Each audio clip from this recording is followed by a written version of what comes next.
This also makes me a member of Gen Y. I'd like to start by having everybody join me in a thinking exercise. I want everyone to think back to when you were 19. Being 19 is hard. There's a lot of expectation of us. We have to go to school and get good grades. We're expected to study abroad, to go on internships, and to join as many clubs as we can. And you know, the interesting thing is, these expectations, they're the same for every generation. Every generation, all 19-year-olds are expected to kind of do the same types of things. The only thing that changes from generation to generation is the problems that we face and how we decide to do it. Take world hunger, for instance. One generation's idea was, we'll just send them more food. One idea was, we'll make more food. Another one is, we'll change the genomics of rice or other staple foods in order to have them provide more nutrients. All these ideas, they work to solve the same problem. And yet, the problem still persists. So what does my generation do differently? Well, for starters, I think we need to stop comparing the generations, and we can look at how the generations can work together. You see, in my generation, we all have a certain set of attributes. We're ambitious, we're adaptable, and we have no idea of what can and cannot be done. And you know, I view our naivete as a strength, because it allows us to look at the world in an idealistic view.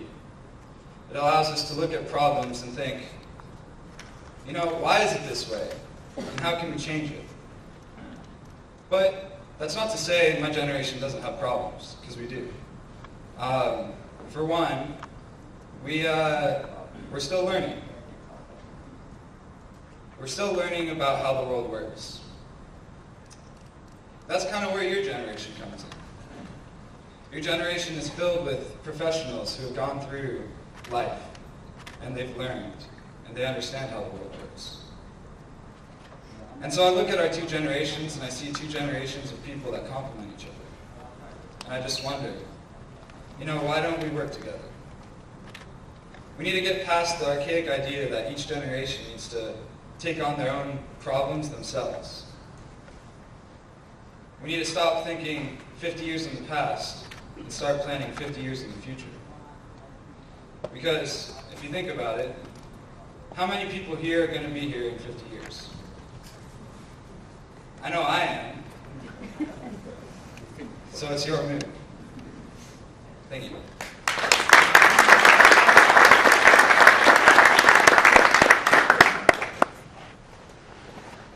Thank you very much. Now, what I do is welcome two renowned futurists to the stage, Paul Sappho and George Gilbert, for a fascinating discussion. We will start with Paul. I think